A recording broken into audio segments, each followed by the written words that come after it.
Diyos ang pag-asa ng mundo. Pag-ibig sa ating kapwa-tao at laging magmahalan tayo.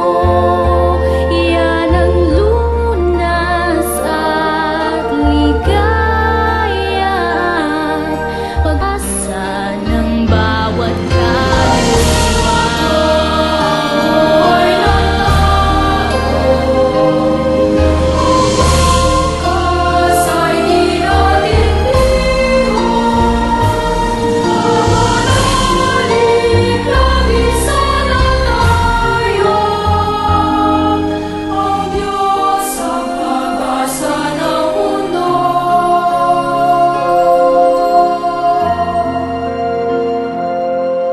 pag-ibig sa ating kapwa-tao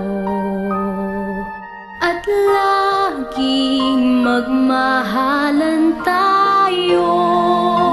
Yan ang lunas at ligaya at pag-asa ng bawat kaluluwa. Yan ang hiwaga.